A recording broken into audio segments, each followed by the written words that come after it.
It's the All Birdies, No Bogeys podcast, your weekly disc golf analysis podcast right here on JomezPro. I'm your host, Brian Earhart. My co-host, Nate Perkins, joins me leading up to Thanksgiving.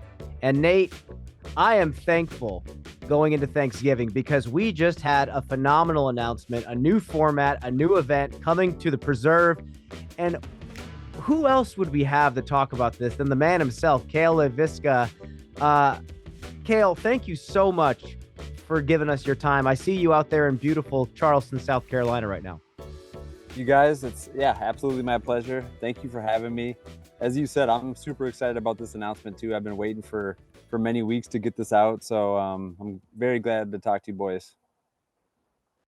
Well, Nate and I are just a huge fan of you, just as a player, as a businessman, a course designer, just across the board. So happy you're still here involved in disc golf after all these years. I'll never forget you hitting that putt in, what is it, 2004 against Climo out there in Minnesota at the Majestic. That was 07, but it was a long time ago. Not going to date you too much. The putt to tie, man. But Cale, we're so happy to have you here, and we're so stoked about this new event. But first, Nate and I were both wondering, how has life been going for you? Obviously, I see the sun setting out there on the beach where you are right now, but how is life overall going for you? Life's good, guys. Man, it was a long year. A lot of work to do in Minnesota. You know, we been really kind of tackling the design passion that I have within disc golf, and the last couple of years it's been keeping me really busy. So, you know, long, fun season in Minnesota, and kind of the end of that, my family and I get to come down, stay in Folly Beach for 2 months, and it's something to look forward to all year, and try to come down here and mostly just relax. But been here for about 4 weeks, and there's been a lot of work to do. So, but now that this has kind of been announced and we got a lot of the work done, gonna enjoy the time with my family and take my daughter in the ocean every day like we've been doing, and it's been great. How many courses you put in this year, Cale? Gosh, well, you know, I did like 7 or 8 designs this year. It's been super busy. About half of those are in the ground. The other half will be in, you know, hopefully spring 2026. But yeah, man, it's been keeping me super busy. A lot of really fun projects to work on. It's always, you know, I've been working on a lot of them, but there's always something else around the corner to kind of to keep me focused and keep me dialed. So yeah, it's been fun. I want to ask you about course design. I asked this to almost everybody who has really gotten into course design. From your first design that you did to now, what is like the biggest lesson you've learned in the process of putting a disc golf course in the ground? Gosh, the first one that I did with my buddy Ross Brandt was 2008. We knew absolutely nothing except that we loved to play and that we had played a bunch of courses. What I've learned from then until now is just fully appreciating how big of a responsibility I think it is. You know, if a town or a landowner calls you to do a course, I mean, you're going to be impacting what goes on in that park for 20, 30 years, you know, the people that are going to play that course. So, you know, you got to do right for that community. And just how much that means, how impactful it is something that I've learned to appreciate over the years. What about in the process of designing the course itself? Has your flow changed? Like when you first get to a property, what's the first thing that you do? Has that changed over time as well?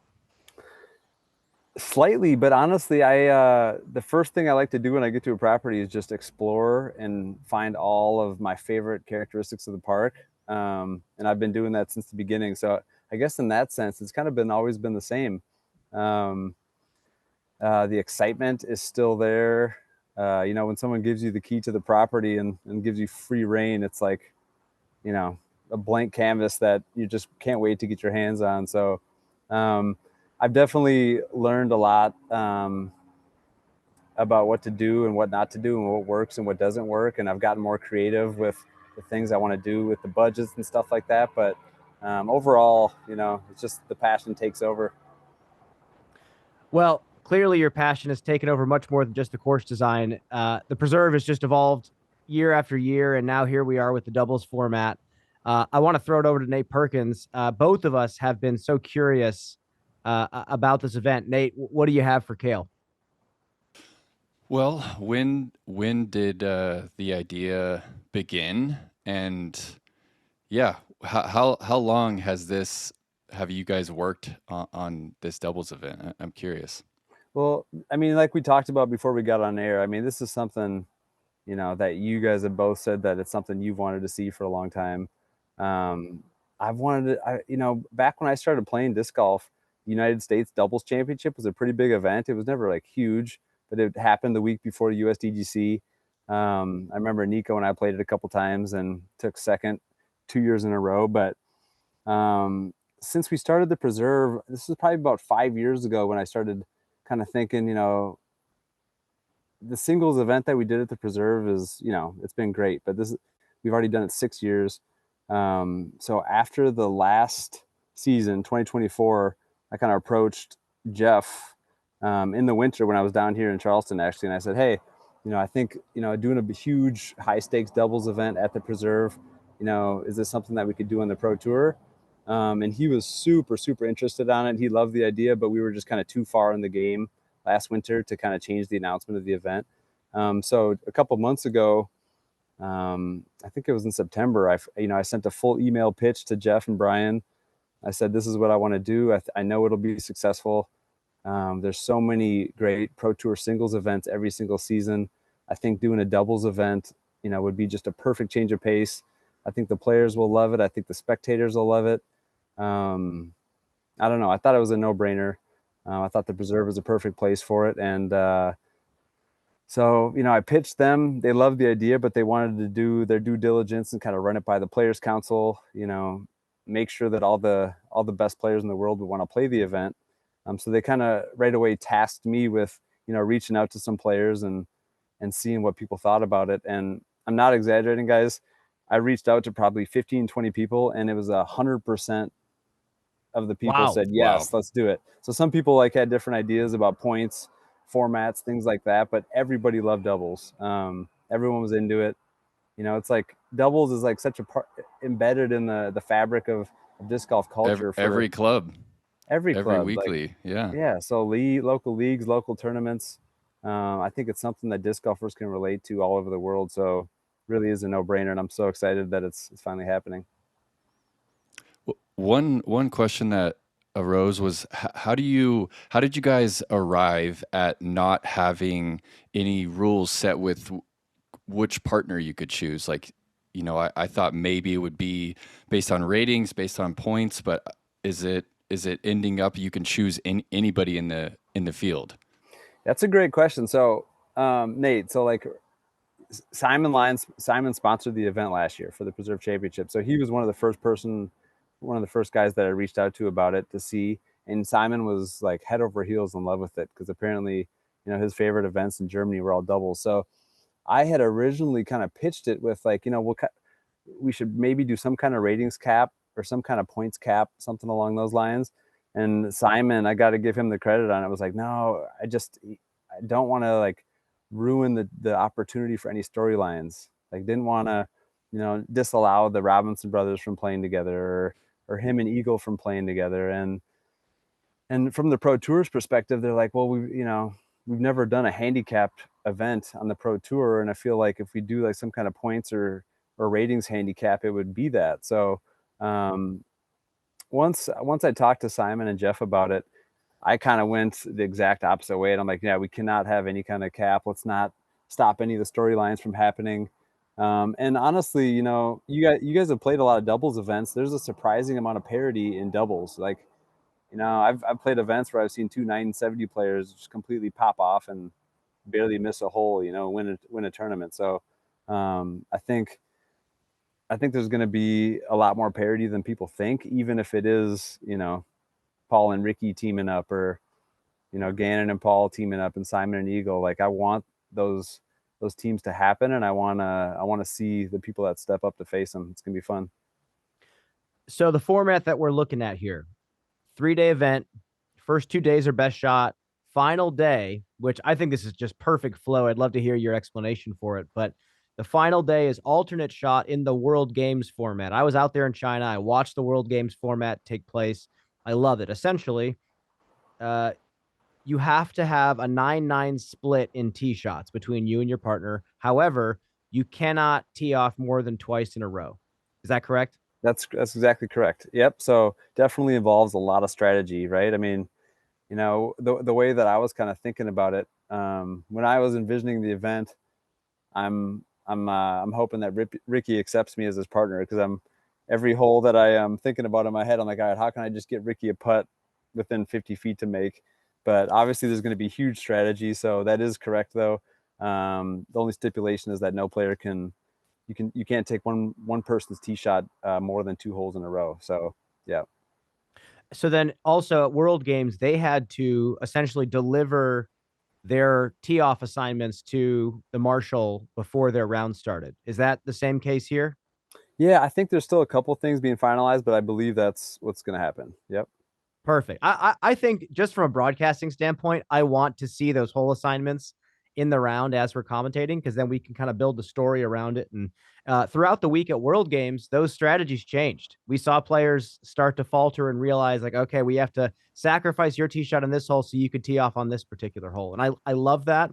I love that. The first 2 days are chill, go shred, shoot 18 under if you want to shoot 18 under, and then we'll watch you guys crumble under the pressure, apologizing to one another as you shank your shots in alt shot. I cannot wait. What do you think, Nate? Yeah, I think it's the ideal format. And yeah, Cale, how much are you going to change the course to kind of, I guess, challenge the best shot format? And yeah, I'm just curious. Are you gonna put more like eagle opportunities, or just like some riskier risk reward shots, or how much are you changing it up? That's a great question. We're going to be doing 2 rounds of best shot at the preserve, so we're definitely going to have to make some tweaks. So um, I've already been like making all these notes. Um, there's a couple holes, like we'll just start at hole 1. For instance, hole 1, what I want to do is bring in the right side of the fairway. You've traditionally been able to miss as far right as you want. Now we're going to bring that in and make an OB line. There's some holes that we're going to create like fairway bunkers, so kind of create some risk reward there, because I think that's just a huge part of doubles, of the risk reward. So for example, hole 7 was the par 4 that we switched to the left side of the pond last year. So what I want to do there is create a fairway bunker from about, say, 380 to 420 ish. So really make people choose. If you want to play the long distance shot, that you're gonna have to clear 420. Otherwise, you're gonna have to lay up and play probably more for par. Another thing is, we have, being on an old golf course, we have a lot of bunkers, and I've always kept those as just a bunker, and no penalty, no out of bounds. But the more I think about it for best shot, I think there's 4 or 5 bunkers that I'm going to make a traditional bunker rule. So if you land in there, you'd play where it lies with a penalty.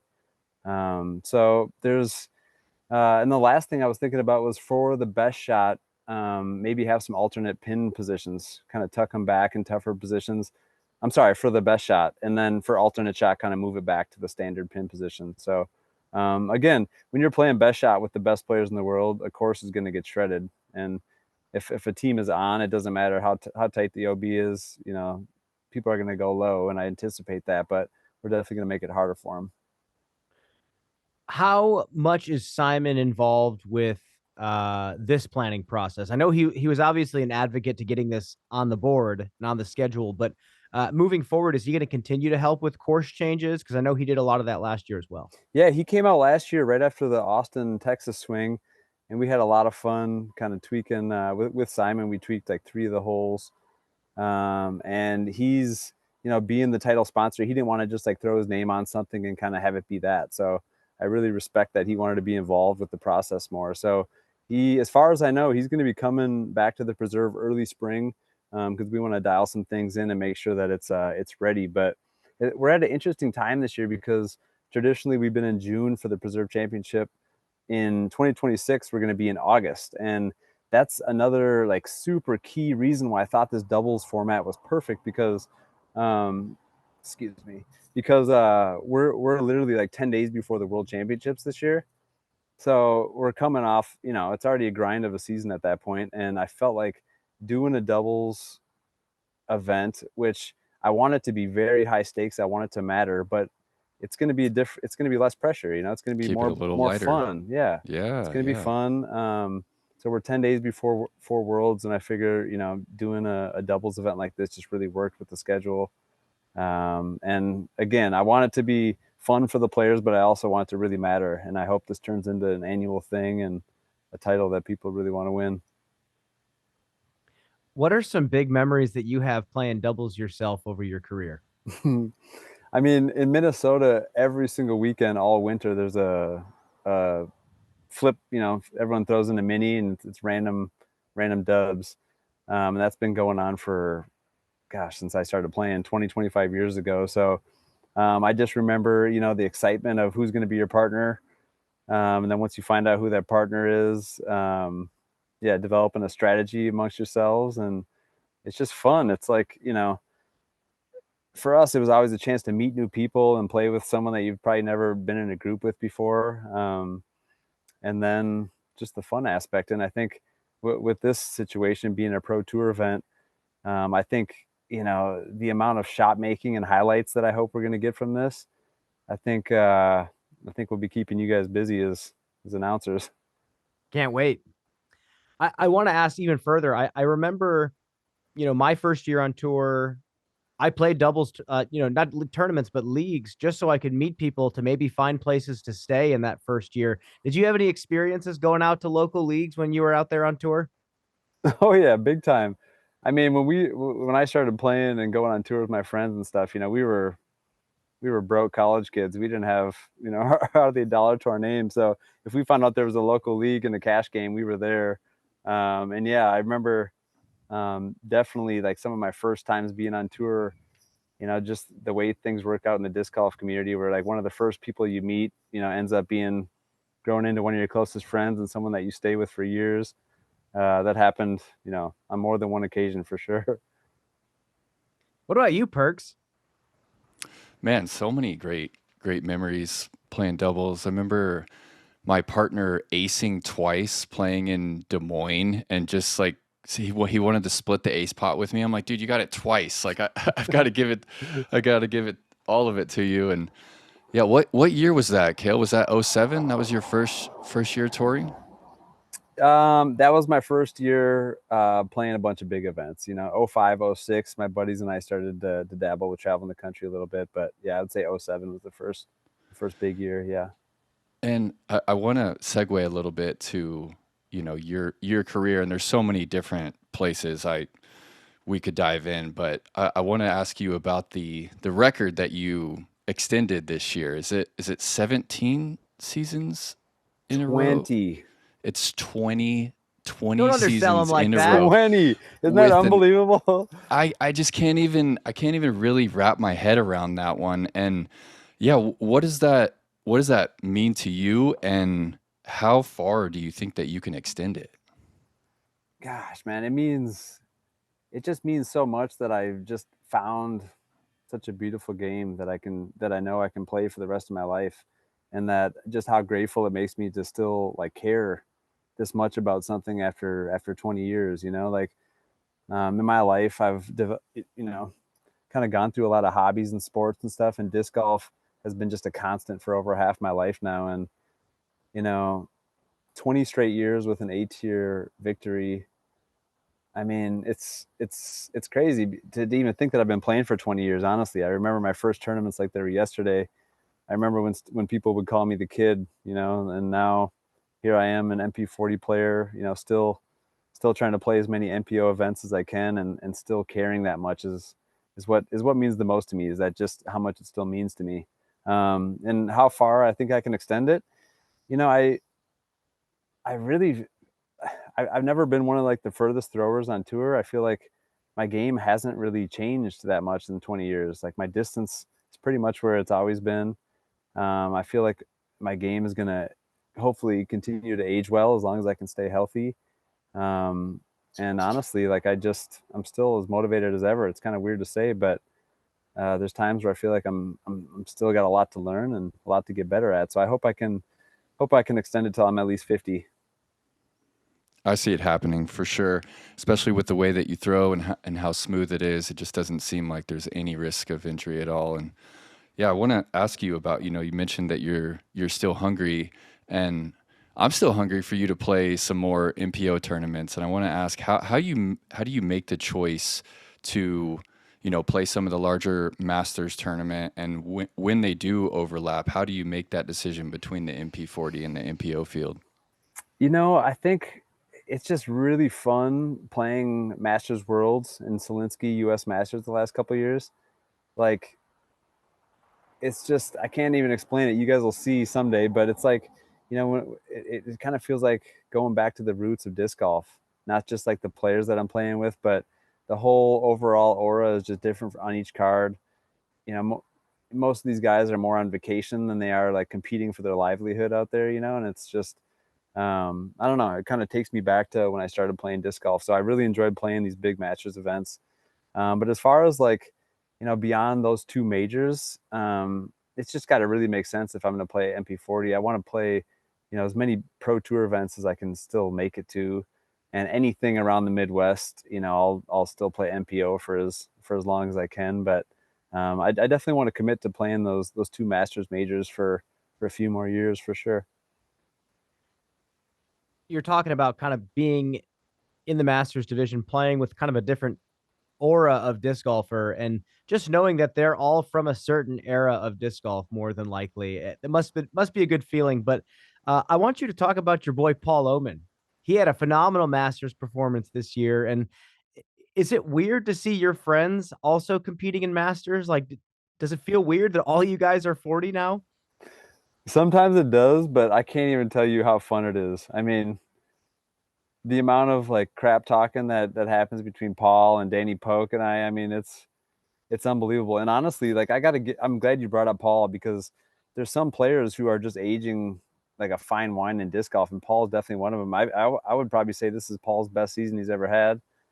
He's Absolutely shooting amazing disc golf. He's being more consistent than he's ever been.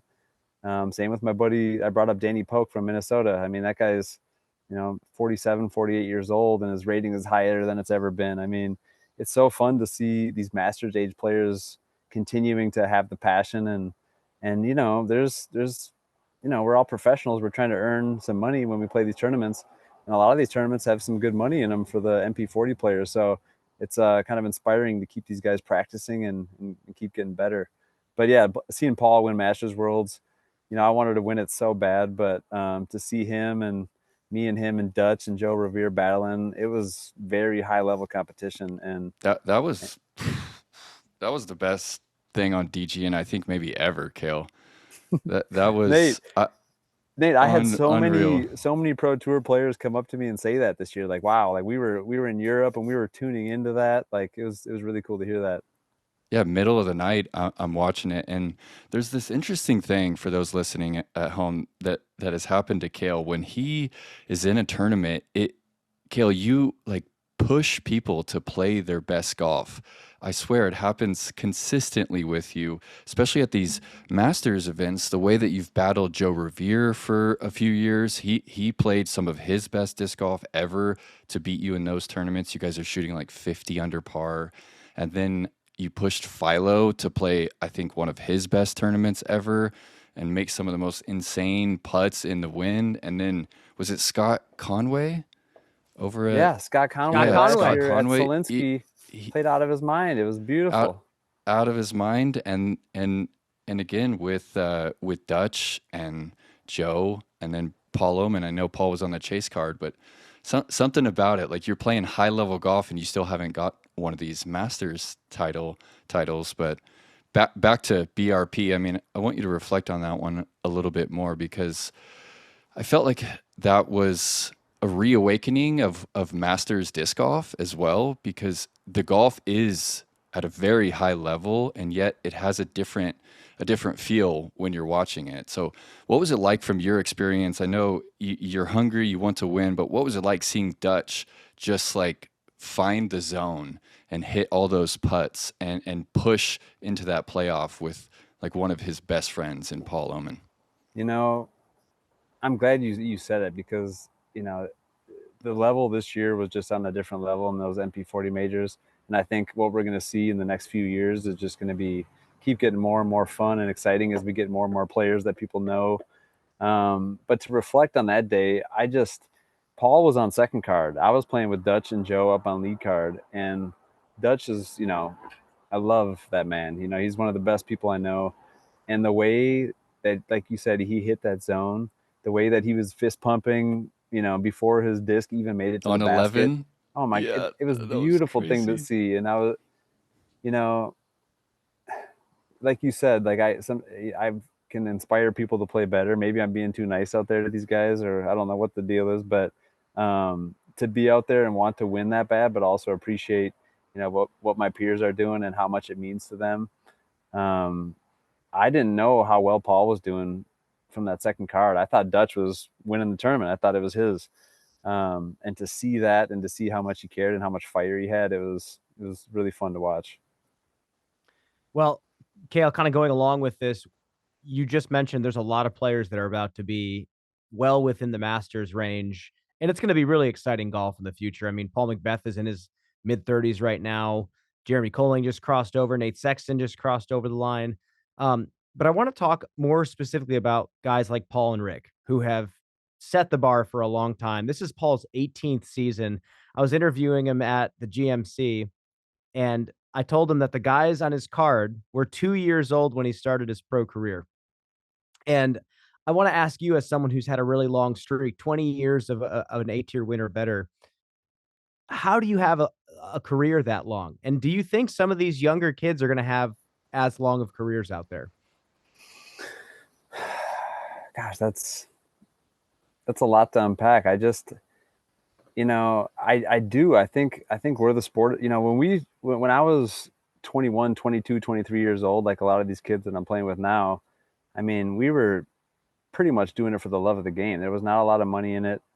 That's partially why about 15 years ago I was inspired to kind of start my own businesses, because if I wanted to make a life and a livelihood out of disc golf, I was going to have to do something more. Now that there's more and more opportunity for these players, um, I really hope so. I would love to see some of these guys have long careers. I mean, I was looking at like the career earnings list a couple days ago that someone posted, and saw that Gannon was already, not that far behind Ricky and Paul.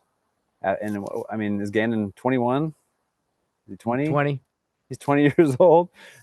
I mean, I can't even fathom that. It's like, if we get someone like Gannon Burr to stay dedicated and stay with it for another 15 years, I mean, the things that he's going to do in this game it's unbelievable to even think about. But, um, you know, it's just so funny thinking about Rick and Paul as being veterans, because I remember when they started playing, I remember just beating them down all the time. When they started playing pro and stuff, and then to think of where they are now, and it makes me feel old, but it also makes me feel very grateful that I've kind of bridged a few different generations of disc golf now. I can still tell the stories of playing with Climo and Schultz and Feldberg and Doss and Avery, and then seeing Ricky and Paul come up, and now still competing and cashing in pro tour events against Gannon. And I've been on a couple pro tour cards the last couple of years where every single person on my card is less than half my age, and it's a strange feeling, but it kind of it makes me proud. It makes me want to keep beating these kids. How much effort do you put into your health and fitness to stay in shape to be competing at a high level that you are right now? You know, that's another good question. I'm live a very active lifestyle, so naturally my whole life I've been able to stay pretty fit. But then once you get in your 40s, it becomes harder to do that just without putting in the work. So I realize now as I get older that in the off seasons I'm gonna have to make a more conscious effort to get my stamina up and get the weight training up, because your metabolism goes down, becomes easier to lose body mass and muscle mass. So um, I think I've come to realize the last couple of years that I have to make a more concerted effort in the off seasons to stay fit. What about you, Perks? You stopped touring. I stopped touring. How are you feeling at your in your mid-30s? Yeah, I'm 32. I'm turning 33 in 8 days, and Early 30s, sorry. yeah, I feel no, you're good, Brian. I feel better than ever. I feel like I'm at my peak, but I've slowed down, pumping weights in the gym recently, but I just am also hungry for activity always. Like Kat and I are doing, 6, 7 miles a day, just like hiking around where we live. Um, yeah, and it is weird because when I stopped playing disc golf, like disc golf was always the fuel to train. I remember I'd be in the gym and I'd be pumping weight and I'm thinking about like my next drive or my next putt. So it is interesting to slow down playing a little bit and then have to find your own kind of drive to stay fit. Um, but Kale, I wanted to ask you about your upcoming schedule. I see that you're playing Puerto Rico again. Unfortunately, I'm not joining for that one. I'm going down to Mexico City, however, to play the event down there. I'm pretty excited about that. But what does your 2026 season look like, Kale? Yeah, I saw that Mexico A-tier, and I was going to try to do that one as well, but it's the week right after Puerto Rico. Otherwise, I would have definitely been at that one too. But it's funny. I just looked at my stat page, and Puerto Rico next month will be my 500th career tournament. Wow. Yeah, 500th PDJ tournament. So it just kind of worked out that Puerto Rico is going to be my 500th, but I'm very glad it's a place that's so special to me. But yeah, that'll be my last one for this year. I really feel like I've kind of hit my stride the last like couple months. I made a couple little tweaks with my form, both throwing and putting, and I've been playing my best golf in a few years. So I'm once the schedule comes out every single fall, I'm always writing it down on a piece of paper, all the ones I want to hit.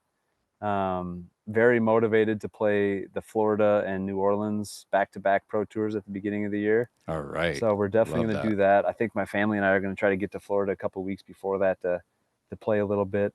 And then beyond that, I'm always working on our airborne tour up in Minnesota. So we got a lot of events that we're planning up there. And then just making an effort to get to Europe again, because the summer being out in Europe for just one tournament was so amazing and so inspiring. And, I really want to get a chance to play at that Estonia course and see that venue. And so that's something that I'm really going to make an effort to do. And then it's just there's so many fun events. Now we got a couple MP40 events that I want to play. Where are the majors at next year? The majors, the Solinsky is in Florida, down in the Orlando area. And then Masters Worlds is down in Peoria. So playing Northwood Black for a Masters World title will be pretty fun. Hope we film that. Speaking of Europe, I wanted to ask you, as a course designer, tournament director, you've seen disc golf tournaments from all angles now, obviously as a player too. What did you take away from what you saw in Finland for the World Championships? Like, what do you commend about the courses you played, the experience, all sides? I mean, the courses are so fun and challenging. Like I was only there for the World Championship, so I played two of the hardest courses that we're probably going to play all year, as far as like stress levels and out of bounds on every single throw. I'll be honest, that's not what I want to do for every single tournament, is play events with that much out of bounds. But what I take from it was just the people and the atmosphere. And I went into the crowd and kind of just immersed myself in the crowd as those last couple holes were being played. And I'm telling you, I get goosebumps even thinking about it. Like, the amount of support that was happening for Niklas out there, it was unbelievable. And it's not like people didn't want Gannon to win, but how much they were rooting for their hometown hero when Niklas it was just so beautiful. I've never seen that many people on a disc golf course. And that's what I'm inspired to do. And I honestly, the Preserve has historically had a great showing as far as spectators, but I think this doubles event really has an opportunity to kind of transcend and bring more people in from across the country to watch this. We're going to do all that we can to fundraise for it and make it as big as possible. Obviously, Europe sets the bar pretty high, but yeah, I'm excited to keep building events in America and try to reach those European heights, because that was pretty fun. Nate, I'm good on questions for Cale. I'm excited for this event. Do you have anything else for Cale as we watch the sunset right behind him? Yeah, well, how's your family? How's V? How's Lowen? I saw a story on your Instagram. There were some dolphins around the boat. Was that today? Yeah, our friend took us out on the pontoon this morning. We kept on coming on all these different pods of dolphins. We pulled the pontoon up on this island that was at high tide, so there was like barely even a spit of land showing. And we got out. We're looking for shark teeth. We're really enjoying it down here. My wife can work from home, so she's content to work here. She's got some great friends that live down here, and my daughter is just blossoming into such a fun 2.5-year-old girl almost down here. We're in the ocean every single day. Wow. Yeah, hopefully she'll remember some of this, because this is it's been pretty amazing down here. Cale, my friend, thank you so much for your time, and come on the show whenever you want. You got any more announcements to make? Any other news? Never hesitate to come on and let us know. I appreciate that, boys. It's great to see both you guys' faces. Yeah, great to see you, Cale. Yeah, I'm gonna come visit you in Oregon sometime soon, Nate. That'd be great, man. That'd be great. And Me too, when Lowen's ready for, a 13-hour flight, let's get the family down to New Zealand. Let's head down under for some golf. We will be there. I promise. Soon. Take care, buddy. Thank you, guys. I love that guy. I really love that guy. He puts his money where his mouth is, and I love that he has worn all the hats. He has a perspective unlike any other. Yeah, he's always a great interview. I don't know, love listening to him talk. Mm-hmm.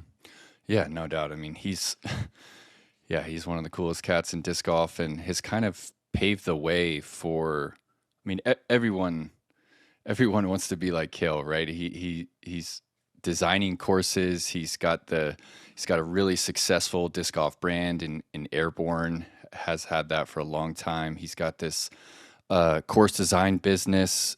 He's got Preserve. What he did with the Preserve, I felt like was every disc golfer's dream. And yeah, the way that he has built his reputation, and yeah, it's really, there's a lot to look up to there, and the way he carries himself out on the disc golf course as well, and the way he plays, it's funny. I'm thinking about, I had an ex-girlfriend, Brian, and she tried to take a dig at me. She took a big dig at me, and she she said, you really want to be like Cale, don't you? And I'm like, is that an insult? Of course I want to be like Cale Leiviska, I want to throw like him too. And yeah, I consider him a really good friend. He treated me so well since the first day I met him. And one day we were out practicing, and I was trying to work on my putter up shots, and he's like, Nate, you gotta get low a little bit, like bend the knees and like get down into the shot. And ever since then, and like he showed me how to like get the wrist up, get the nose up, and yeah, every time I throw a little putter approach, I'm trying to match Dr. Smooth. Well, Nate, doubles sounds great. It sounds exactly how I want it to be. It's for tour points. However, you can bring any partner that you want, and like he said, the parity in doubles is always fantastic. I think we could have 2 tier 2 players make a run for the win over the course of the weekend. So yeah, can't wait. Yeah, and I love that there aren't any restrictions on who you can partner with, right? Cale mentioned it with the storylines, and I'm right there with him, that I want to see friends play with each other. I want to see who Gannon chooses. I want to see who Rick and Paul and everybody choose to play the tournament with. And yeah, if the Robinson brothers play together, but love that, love the storylines. And also, I can't wait to see kind of the tweaks that they made. It must have been hard for Cale to talk about the OB, because he can't stand OB on a disc golf course, but I think that the Preserve kind of needs it. We need a little bit of that risk reward for the doubles. I mean, what did Gannon shoot? 16 in singles? Yeah. So I think that it's very possible, if they don't tweak the course too much, that to be competitive here, that you're going to have to push near perfection or better with some eagle opportunities. So I'm all for it. I also really love that they're doing the World Games format of alternate shot. I think it's really interesting also from like a budgeting standpoint. So how do I say this? You could make it to where a certain player is playing a hole on the backstretch of the course, but you're just assuming that the match is going to be done before you get to that particular hole. So you can budget them to tee off on a different hole because of that. So there's some gambling in regards to how you get certain players to tee off on certain holes, um, based on assuming a match is not going to go to 18, which a lot of times it doesn't. But oh wait, no, we're not doing match play. Sorry. So the World Games format, I just got turned around. The World Games format was alt shot match play. So that's where this got turned around for me. Um, Everything goes to 18 holes because it's a full round of disc golf. So that's the one difference from the World Games format. Yeah, I love finishing with the alternate shot. It's tough, and I hope they do it just like they did with the World Games, like you mentioned, Brian, where they have to post it before so that we can kind of look and see what the strategy and see how it. Oh well, it's not going to change, right? Because there's just the one round, but just to see how they strategize that and if it plays out, because I think that's going to play a big role in the potential to score low. Is who's teeing off on what hole that week? Are they the better gap hitter that week? Are they really in stride at 500 feet? So really looking forward to that. Yeah, man. I love that it's 10 days before Worlds that he mentioned. I'm right there with Cale on that one as well, because sometimes the tournaments before and after Worlds get a little funky. It's hard to know if someone's heart is really in it or if they're like already Or looking if they're ahead to even going Worlds. to go. Sure. Like I think, yeah, because you can drop tournaments. If you have a bad tournament, it drops off. So this is a perfect tournament to have before the World Championships because you can just go there carefree and say, you know what, if this is one of the tournaments that drops off my points, so be it. It stinks. The fact that it's for tour points and your partner holds the keys to your destiny in a lot of ways. You go have a great weekend. Your partner has a terrible weekend on Sunday. But I like that it's best shot because of that. I like that 2 rounds out of the 3, you have more control over your fate. Sunday is the one day where your partner can screw you over and take tour points away from you. But I'm still toying back and forth. In theory, what do I like more, 2 best shot rounds or 2 alt shot rounds? What do you think? Yeah, I do wish we had 4 rounds so that we could have a little bit of both and just have alternate shot on the weekend. I think best shot is a little more entertaining in the way that there's just so much more scoring. I also wouldn't mind a worse shot. I was just I thinking think that. yeah, I wouldn't mind start with best shot, then go to worst shot, then alternate. Yeah, but I think 2 best shots going to be really entertaining. What do you think? In worst shot, do you make them make both putts? Do they have to make both No. putts? Okay. No. Yeah. Because that's It's really worst shot. little too much and a little too slow as well. Well, Nate, I think that's about it for me. We're just celebrating a new event in the Disc Golf Pro Tour. Thanksgiving is coming up. And we have a fantastic interview coming up next weekend for you. We're not going to tell you just yet, but it is a legend of the sport of disc golf. We'll just have to wait until then. Nate, anything before we send the people off?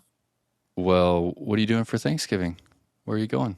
Myself and Lindsay are driving to Chicago to see my family for a few days, see some friends. We are still Cool. in the Airbnb. It's a big drive. Yeah, it's 12 hours. We're going to Okay. knock it out. Flights are just like $800 total to get there and back. And it just feels like too much for Yeah. an hour and a half flight. So Yeah, I feel we're just going to that. drive. All good. What about you? Great, man. Catherine's mother and stepfather are coming to Sisters, so we're hosting, cooking a turkey. Oh. Catherine's coming back from Costco right now with the turkey, so really looking forward to that. I've never hosted Thanksgiving before, and it might snow later tonight, so might wake up to just powder on the streets. And looking forward to the week, man. It's Thanksgiving is actually one of my favorite holidays, just because of the core of it and people getting together. So I'm excited you're going up to see your family. I like Thanksgiving as well, because I think collectively all of us acknowledge the not so shiny roots of it all, and we have Right. completely removed all of that from it, and it's just a holiday. It's an excuse to go see your friends and family and celebrate something completely opposite. So this is great. And Nate, I have to say, last question: what's on the plate? Build us the custom plate for Thanksgiving. Of Thanksgiving, I'm gonna take a crack at some stuffing, and I'm gonna also cook the turkey, the organic turkey, and then definitely some cranberry, sweet potatoes. I don't know how I'm gonna do the sweet potatoes. I just love sweet potatoes, and then I don't know what our greens are. Maybe like some sort of collard greens with some bacon. I don't know, Brian. What dish do you really look forward to? I'm going to put one piece of turkey on the plate. You know what? I think Thanksgiving turkey for me is the lowest tier of all the Thanksgiving It items. really can be. I've never eaten some Thanksgiving turkey and been like, oh yeah, this Mm-hmm. poorly seasoned turkey is the greatest thing I've ever had. Not into it. I'll take some mashed potatoes. I'll put a little gravy on top. Give me some stuffing. Give me the tin can of cranberries. Just give me a chunk sliced off the bottom of it. Give me some green bean casserole. Give me some sweet potatoes, like a sweet potato casserole. I'm a casserole guy, across the board. Love a casserole. Yeah. And green bean casserole. Yeah. in the Midwest, we do some questionable things with some cream of chicken or cream of mushroom soup. There's always something there with that. So give me a little bit of that as well. And that's it. That's that. And then the next day I make sandwiches. I make omelets. I go all out with the leftovers. So life is good. I'm thankful for you, Nate. I'm thankful for the show. I'm thankful for the fans. And man, I'm thankful for disc golf. What a wild thing. Yeah, no doubt, man. I really am thankful for this pod. It really makes me feel like I'm a part of something, It's it feels really good, and look forward to it every week. Good stuff, Brian. Happy Thanksgiving, folks. Good night, good morning, good afternoon. I'm not sure when you listen to this, so bye-bye. Happy holidays.